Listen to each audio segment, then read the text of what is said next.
ನಮಸ್ಕಾರ ಎಲ್ಲರಿಗೂ, ಹೇಗಿದ್ದೀರಾ? ಇಜಿ ಬಯಾಲಜಿಯ ಮತ್ತೊಂದು video molecular basis of inheritance part 2 ನ double helix structure of DNA ವಿಡಿಯೋಗೆ ನಿಮಗೆಲ್ಲ ಸ್ವಾಗತ ಸುಸ್ವಾಗತ.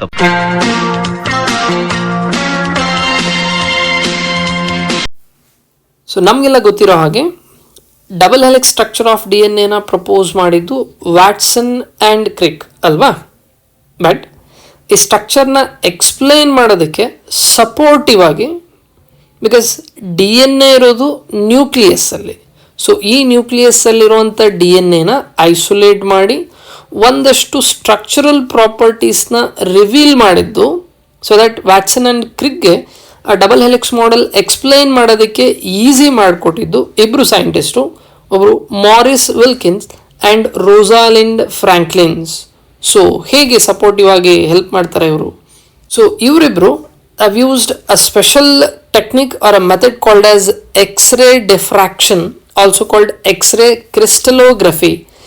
ಈ ಟೆಕ್ನಿಕ್ಕಿಂದ ಇವರಿಬ್ಬರು ಒಂದಷ್ಟು structural properties of DNA includes double helix shape, ಹೇಗಿದೆ shape of the DNA, diameter, distance between the two polynucleotide chains and distance between the phase pairs ಎಷ್ಟಿದೆ ಏನು ಅಂತ ಇವರಿಬ್ರು ರಿವೀಲ್ ಮಾಡಿದ್ಮೇಲೆ ವ್ಯಾಟ್ಸನ್ ಆ್ಯಂಡ್ ಕ್ರಿಕ್ಗೆ ಡಬಲ್ ಹೆಲಿಕ್ಸ್ ಮಾಡೆಲ್ ಎಕ್ಸ್ಪ್ಲೈನ್ ಮಾಡೋದಕ್ಕೆ easy ಆಗುತ್ತೆ. So ಇವರಿಬ್ಬರ ಜೊತೆಗೆ ಇನ್ನೊಬ್ರು ಕೂಡ ಸಾಥ್ ಕೊಡ್ತಾರೆ ವ್ಯಾಟ್ಸನ್ ಆ್ಯಂಡ್ ಕ್ರಿಕ್ಗೆ. So Erwin Chargaff's base rule. So Chargaff, so according to Chargaff ಏನು ಹೇಳ್ತಾರೆ ಇವರು? So base pairs in DNA double standard structure ಅಲ್ವಾ? ಸೊ ಇದರಲ್ಲಿ ಬೇಸ್ ಪೇರಿಂಗ್ ಇದೆ 2 ಸ್ಟ್ರ್ಯಾಂಡ್ಸ್ ಮಧ್ಯ. ಸೊ ಇವ್ರ ಪ್ರಕಾರ ಏನು, in DNA amount of adenine, the nitrogenous base adenine is equal to the amount of thymine. ಅದೇ ಥರ amount of guanine is equal to the amount of cytosine. So over all ನಿಮಗೆ ಗೊತ್ತು, adenine and guanine are purines, thymine and cytosine are pyrimidines of the DNA. So overall amount of purines is equal to amount of pyrimidines. ಇದರ ಜೊತೆಗೆ Chargaff the ratios of purines and pyrimidines DNA ಎಷ್ಟಿದೆ ಏನು ಅಂತಲೂ ಕೂಡ explain ಮಾಡ್ತಾರೆ. So ಇವ್ರ ಪ್ರಕಾರ A+G purines, amount of purines is equals to T+C. Ratios of purines A+G and T+C is equals to 100%. 100%. ಹಾಗೆ the ratio of adenine to the thymine is equal to 1 and ratio of guanine to the cytosine is also equal to 1. So A+G, the ratio of purines and the ratio of pyrimidines, thymine and cytosine, that is T+C, is equal to 1. Chargaff also proposed that in a DNA, always adenine pairs with thymine and guanine with cytosine. So adenine thymine ಜೊತೆಗೆ pairing ಆಗಿದ್ರೆ guanine cytosine ಜೊತೆಗೆ pairing ಆಗಿರುತ್ತೆ, or vice versa. So A+T, adenine pairs with the thymine and guanine with the cytosine. The ratio of adenine and thymine to the guanine and cytosine, it is constant for a species. It is constant for a species, but it is not equal to 1. The ratio of adenine plus guanine to the ratio of thymine and cytosine is equal to 1, but ratio of adenine plus thymine to the ratio of guanine and cytosine, it is not equal to 1. Rather, it is constant for a particular species. So ಯಾವುದೊಂದು particular ಸ್ಪೀಷೀಸ್ನ ತೊಗೊಂಡ್ರೆ ratio of adenine thymine to the guanine cytosine ಇದು constant ಆಗಿರುತ್ತೆ. So ಇದೇನಿದು? Let us discuss with example. According to Chargaff, A+G is equals to T+C ಅಲ್ವಾ? ಅದೇ ಥರ A+T plus G+C is equal to 100 or 100%. So ಇದು ಹೇಗಾಗುತ್ತೆ ಇದರ ಜೊತೆಗೆ the ratio of adenine plus guanine to the ratio of thymine and cytosine, how it is equal to 1. ಅದೇ ಥರ the ratio of adenine to the thymine and guanine to the cytosine is equal to 1. So ಹೇಗೆ equal ಆಗುತ್ತೆ ಒಂದು ಎಕ್ಸಾಂಪಲಿಂದ discuss ಮಾಡೋಣ. So ಇಲ್ಲಿ imagine ಒಂದು DNA ಮಾಲಿಕ್ಯೂಲಲ್ಲಿ 20% ಆಫ್ ಅಡೆನಿನ್ ಇದೆ. So there is 20% of adenine in the DNA molecule. So what is the percentage of other nitrogenous bases and ಇದು ಹೇಗೆ ಕಾನ್ಸ್ಟೆಂಟ್ ಆಗುತ್ತೆ ಅಥವಾ ಈಕ್ವಲ್ ಆಗುತ್ತೆ ನೋಡೋಣ. So according to Chargaff always adenine pairs with the thymine ಅಲ್ವಾ. So amount of adenine is equal to the thymine. So ಇಲ್ಲಿ already adenine 20% ಇದೆ ಅಂತಂದರೆ ಥೈಮಿನ್ನು ಕೂಡ 20% ಅಲ್ವಾ. So adenine and thymine together A plus T and G plus C is equal to 100 alva. So adenine and thymine ಎಷ್ಟಿದೆ, it is 20 plus 20%. So total 40% ಆಗುತ್ತೆ. Then what is G plus C? 100% alva. So G plus C is equal to 100 minus A plus T minus A plus T. So ಎಷ್ಟಾಗುತ್ತೆ ಇದು 100 A plus T already 20 plus 20 40% ಇದೆ. So G plus C is equals to 60% or 60 ಇದೆ. And Chargaff ಪ್ರಕಾರ guanine pairs with the cytosine always. So guanine ಎಷ್ಟಿರುತ್ತೆ, it is equal to the cytosine. So guanine plus cytosine is equals to 60% ಅಂದರೆ it is divided by 2 gives us the percentage of guanine, that is 30%, and percentage of cytosine is also 30%. So ಯಾವುದೆಷ್ಟಿದೆ ಇಲ್ಲಿ, adenine 20%, thymine 20%, because amount of adenine is equals to thymine, or always adenine pairs with the thymine ಎರಡು equal ಆಗಿರುತ್ತೆ. So 20% of adenine, 20% of thymine. ಅದೇ ಥರ guanine remaining 60% ಏನಿದೆ, which is made of 30% of the guanine and 30% of the cytosine, because always guanine is equals to cytosine or guanine pairs with the cytosine. So guanine ಎಷ್ಟಿರುತ್ತೆ, cytosine ಕೂಡ ಅಷ್ಟೇ ಇರುತ್ತೆ. So 30% of cytosine, 30% of the guanine. Now equation ಇದನ್ನು observe ಮಾಡಿ, adenine plus guanine ratio to the thymine plus cytosine is equal to 1. So adenine ಎಷ್ಟಿದೆ, adenine 20%, guanine ಎಷ್ಟಿದೆ, guanine 30%. So the ratio of thymine and cytosine, thymine ಎಷ್ಟಿದೆ 20% and cytosine ಕೂಡ 30%. So overall 50 A plus G by 50 T plus C. So it is equals to 1. So ಇದು ಯಾವಾಗಲೂ equal to 1 ಇರುತ್ತೆ. A plus G to the T plus T is equal to 1. Adenine ಎಷ್ಟಿದೆ 20%, thymine ಕೂಡ 20%. So 20 by 20 equal to 1. Guanine 30%, cytosine ಕೂಡ 30%. It is equal to 1. But ಆಗಲೇ ಹೇಳ್ದಂಗೆ A plus T, the ratio of A plus T to the ratio of G plus C is not equal to 1, but ಇದು ಯಾವಾಗಲೂ it is constant for a species. So ಈಗ A plus T 40% ಇದೆ, G plus T 60% ಇದೆ, it is not equal to 1, but it is constant for a particular species. ಒಂದೊಂದು organism ಅಲ್ಲೂ ಕೂಡ ಈ ratios adenine to the thymine, adenine and thymine to the ratio of guanine and cytosine ಇದು ಯಾವಾಗಲೂ constant ಆಗಿರುತ್ತೆ. A plus G, the purines are equals to T plus C, pyrimidines, ಅಲ್ವಾ. So amount of purines is equal to amount of pyrimidines. So ಎಷ್ಟಿದೆ amount of purines, 20% of the thymine plus 30% of guanine is equal to 20% of thymine plus 30% of cytosine. So 50-50, right?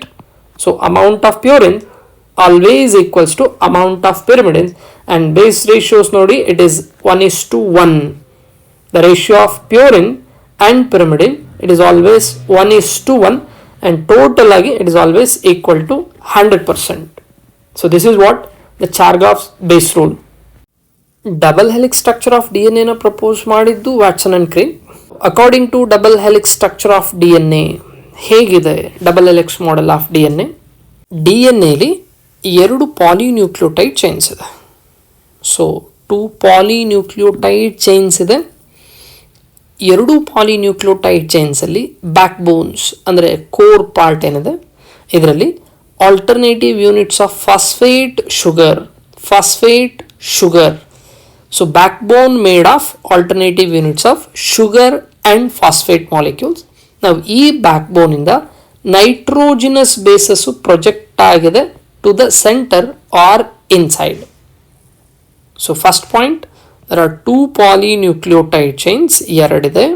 ಎರಡರಲ್ಲಿ backbone made up of phosphate sugar as alternative units and bases projecting inside. Second point,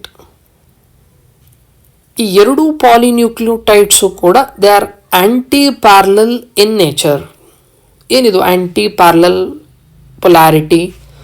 ಒಂದು chain ನೋಡಿ which runs in the direction 3 to 5, whereas opposite strand ನೋಡಿ 5 to 3 direction.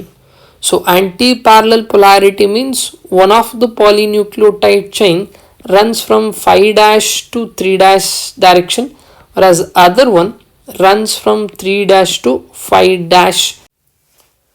Third point, bases paired through hydrogen bonds form base pairs.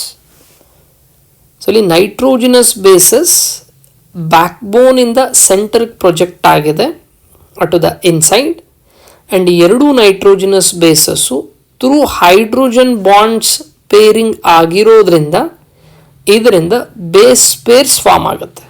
So adenine with thymine ಒಂದು base peer ಆದರೆ cytosine with guanine ಅಥವಾ guanine with cytosine ಇನ್ನೊಂದು base peer form ಆಗುತ್ತೆ. ನಾವು ಈ DNA ಮಾಲಿಕ್ಯೂಲಲ್ಲಿ ಯಾವಾಗಲೂ ಕೂಡ ಅಡೆನಿನ್ ಪ್ಯೂರಿನ್ ಆಪೋಸಿಟ್ ಆಗಿ ಥೈಮಿನ್ ಪೆರಮಿಡಿನ್ ಬರುತ್ತೆ ಅಥವಾ ವೈಸ್ ವರ್ಸ. ಅದೇ ಥರ ಸೈಟೋಸಿನ್ ಪೆರಮಿಡಿನ್ಗೆ ಆಪೋಸಿಟ್ ಆಗಿ ಪ್ಯೂರಿನ್ ಬರುತ್ತೆ ಅಥವಾ ವೈಸ್ ವರ್ಸ. ಗ್ವಾನಿನ್ ಆಪೋಸಿಟ್ ಆಗಿ cytosine.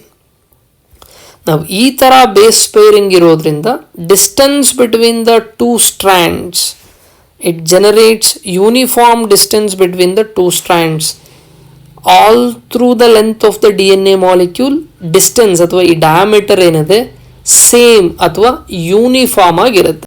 Let us understand the first 3 points with the help of the skeletal structure of the DNA. So previous video li part 1 ನಲ್ಲಿ so ಈ polynucleotide chain ಹೇಗೆ form ಆಗುತ್ತೆ and what is this 3' and 5' end of a polynucleotide chain ನ explain ಮಾಡಿದ್ದೀನಿ. ಇನ್ನೂ ನೋಡಿಲ್ಲ ಅಂದರೆ part 1 video ನೋಡ್ಕೊಂಡು ಬನ್ನಿ. So according to double helix model of the DNA there are 2 polynucleotide chains. So polynucleotide chain 1, polynucleotide chain 2. So 2 polynucleotide chains ಇದೆ and ಈ 2 ಪಾಲಿನ್ಯೂಕ್ಲಿಯೋಟೈಡ್ chains ಕೂಡ they R anti parallel. The 2 chains are anti parallel. One strand 3' to 5' ಇದೆ, other strand 5' to 3' ಇದೆ. So they are anti parallel in nature. The back bone made up of sugar phosphate. So ಎರಡೂ ಕಡೆ ನೋಡ್ಬೋದು sugar phosphate. So backbone made up of sugar and phosphate units, and from the backbone nitrogenous bases projecting inside. ನೆನ್ಪಿಟ್ಕೊಳ್ಳಿ, ಯಾವಾಗಲೂ ಕೂಡ nitrogenous basis ಶುಗರ್ಗೆ attach ಆಗಿರುತ್ತೆ and the 2 strands are connected by the hydrogen bonds between the base pairs. So hydrogen bonds always ಪ್ಯೂರಿನ್ಗೆ opposite pyrimidine ಇರುತ್ತೆ ಅಥವಾ ಪಿರಮಿಡಿನ್ಗೆ opposite purine pairing ಆಗಿದೆ. So base pairing between the nitrogenous bases through hydrogen bonds that connects the 2 DNA strands or polynucleotide chains. ನಾವು ಈ base pairing ಏನಿದೆ that maintains the uniform distance between the two strands, ಎರಡೂ strands ಮಧ್ಯೆ same distance all through the length of the D N A maintain ಆಗುತ್ತೆ. And the diameter of the D N A, distance between the two strands which measures about 2 nanometer. Fourth point, two chains are coiled in right-handed fashion. So ಇಲ್ಲಿ ಎರಡೂ chains ಏನಿದಾವೆ ಇದು ಯಾವಾಗಲೂ right handed coiling ಅಥವಾ clockwise ಡೈರೆಕ್ಷನಲ್ಲಿ coiling ಇದೆ. So two strands coiled one around the other. So as a result ಇಲ್ಲಿ coiling ಆಗಿರೋದ್ರಿಂದ ಒನ್ ಕಂಪ್ಲೀಟ್ ಟರ್ನ್ ಇದೇನು ಕಾಣಿಸ್ತದೆ, this is called the pitch of the helix. One complete turn forms the pitch or helix. ಎಷ್ಟಿದೆ length? 3.4 nanometer. ನಾವು ಒಂದು ಹೆಲಿಕ್ಸಲ್ಲಿ approximately 10 base pairs ಇರುತ್ತೆ. So distance between the base pairs ನೋಡೋದಾದರೆ one pitch length ಎಷ್ಟು? 3.4 nanometer. So ಒಂದು ಪಿಚ್ಚಲ್ಲಿ ಎಷ್ಟು base pairs ಇದೆ? 10 base pairs. So 3.4 divide by 10 ಅಂದರೆ ಅಪ್ರಾಕ್ಸಿಮೇಟ್ಲಿ ಈ ಎರಡು ಬೇಸ್ ಪೇರ್ಸ್ ಮಧ್ಯ ಡಿಸ್ಟೆನ್ಸ್ ಎಷ್ಟಾಗುತ್ತೆ? It is 0.34 nanometre. Last point, plane of base pair stacks over the other. So ಈ ಬೇಸ್ ಪೇರ್ಸ್ ಏನಿದಾವೆ they are arranged or stacked one above the other. So ಇದೊಂಥರ ladder ಥರ ಕಾಣಿಸುತ್ತೆ, ಒಂದರ ಮೇಲೆ ಒಂದು ಅರೇಂಜ್ ಆಗಿದೆ. Let's recall the structure of double helix model of D N A. D N ಎಲಿ ಎರಡು ಪಾಲಿನ್ಯೂಕ್ಲಿಯೋಟೈಡ್ ಚೈನ್ಸ್ ಇದೆ. ಈ ಪಾಲಿನ್ಯೂಕ್ಲಿಯೋಟೈಡ್ ಚೈನ್ಸಲ್ಲಿ ದ ಬ್ಯಾಕ್ ಬೋನ್, ಈ ಪೋರ್ಷನ್ ಏನಿದೆ made of sugar phosphate. So ಈ ಬ್ಯಾಕ್ ಬೋನಿಂದ nitrogenous bases projecting inside. First point.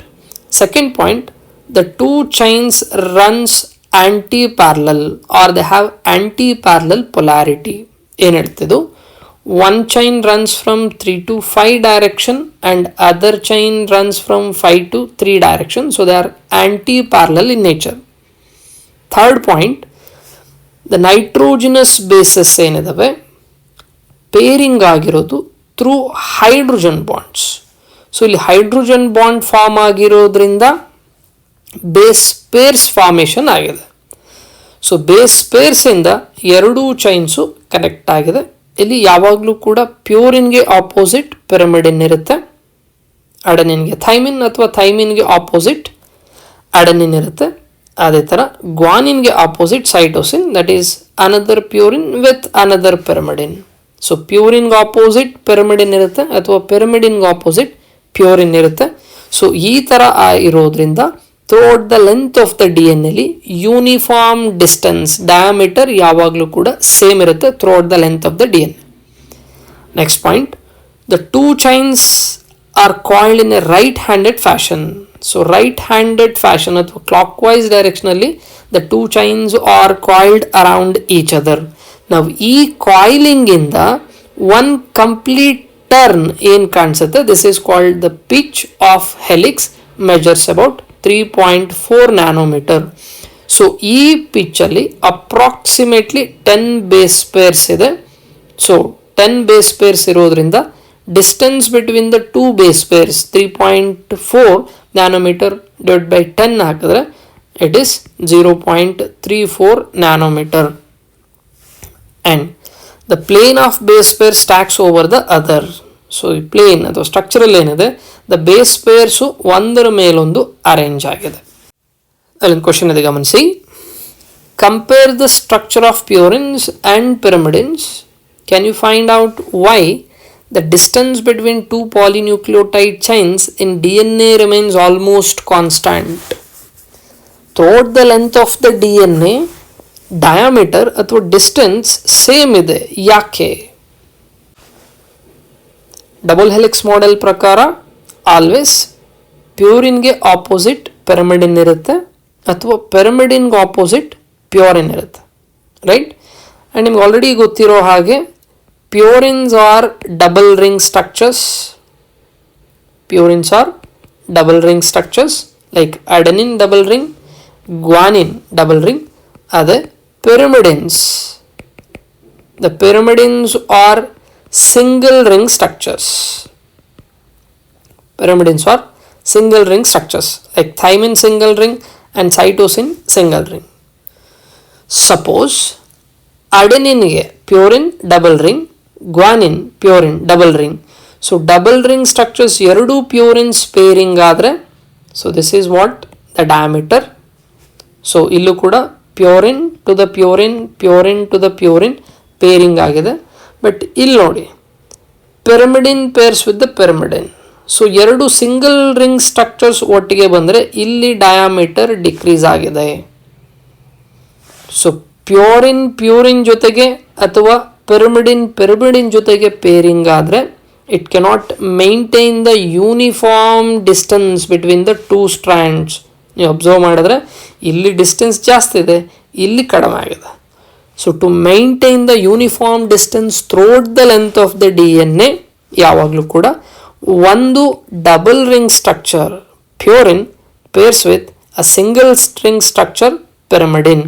So ಈ ಥರ ಬೇಸ್ ಪೇರಿಂಗ್ ಆಗಿರೋದ್ರಿಂದ adenine with thymine, 2 ring single ring, cytosine single ring pyrimidine with double ring purine. So ಈ ಥರ ಬೇಸ್ ಪೇರಿಂಗ್ ಆಗಿರೋದ್ರಿಂದ it is possible to maintain and always maintain the constant ಅಥವಾ uniform distance throughout the length of the DNA. Otherwise ಈ ಥರ distance very ಆಗ್ತಾ ಇತ್ತು.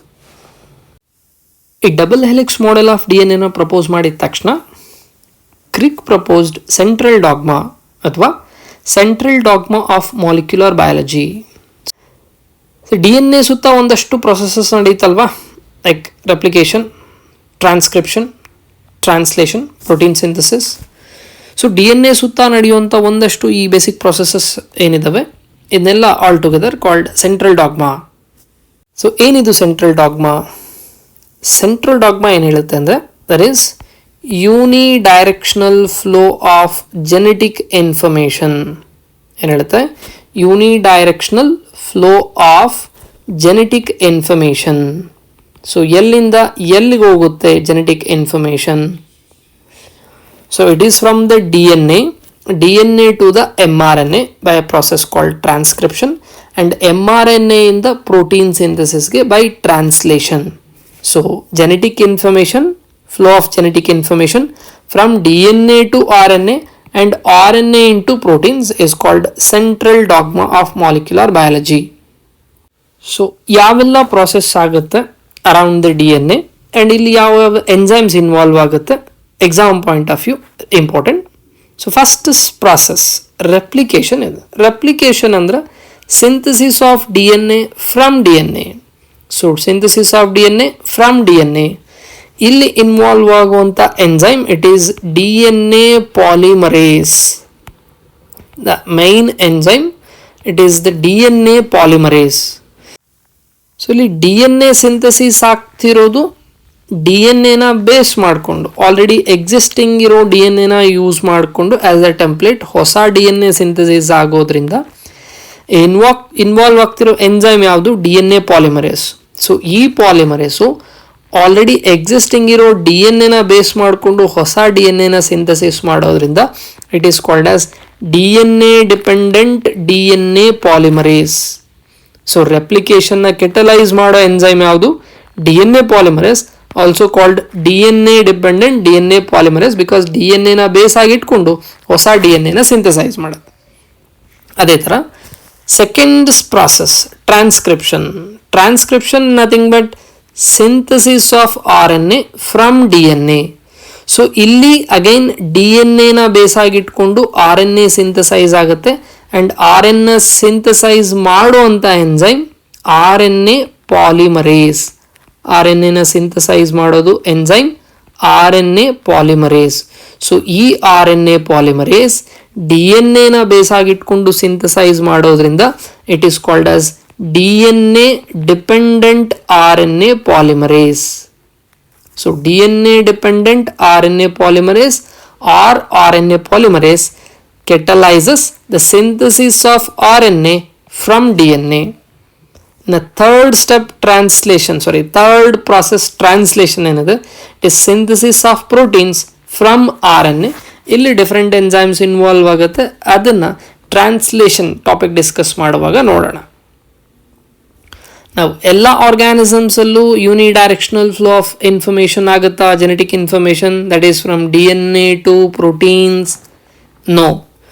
ಒಂದಷ್ಟು examples ಇದೆ. ಎಕ್ಸಾಂಪಲ್ ಸಿಲೆಬಸಲ್ಲೇ ಮೆನ್ಷನ್ ಆಗಿರುವಂಥ very good example HIV and recently discovered ಒಂದಷ್ಟು ಬ್ಯಾಕ್ಟೀರಿಯಾಸಲ್ಲಿ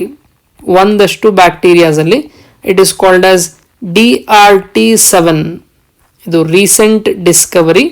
ಸೊ HIV ಮತ್ತು ಒಂದಷ್ಟು ಬ್ಯಾಕ್ಟೀರಿಯಾಸಲ್ಲಿ the flow of information takes place in a reverse manner.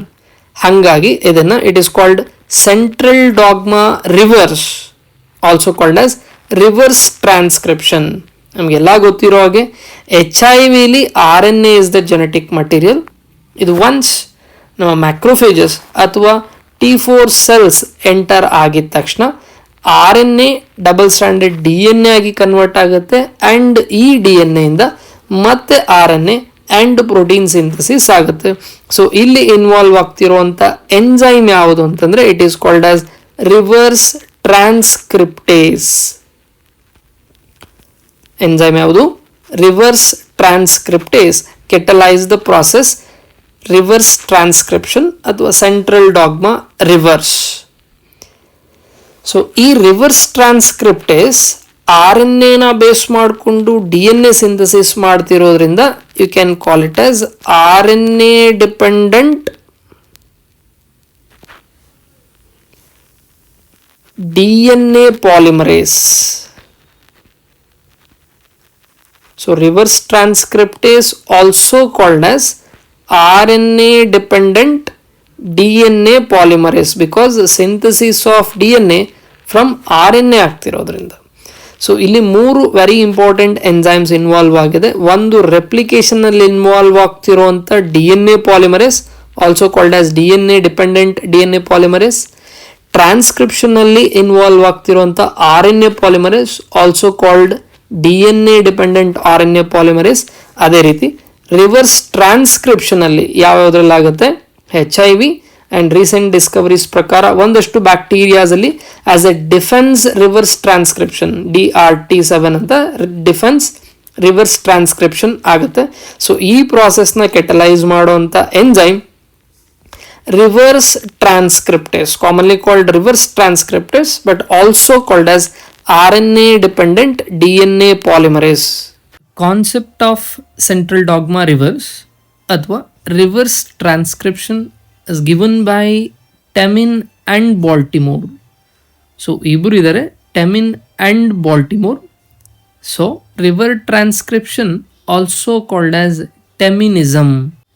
So for ಈ ವಿಡಿಯೋಲಿ the discovery of the DNA regarding Franklin and Wilkin followed by Chargaff's base rule. ಇದಾದಮೇಲೆ the double helix structure of the DNA and central dogma ಇಷ್ಟು ಟಾಪಿಕ್ಸ್ನ discuss ಮಾಡಿದ್ದೀವಿ. Next ವಿಡಿಯೋಲಿ ಮತ್ತೆ ಸಿಗೋಣ. ಧನ್ಯವಾದಗಳು.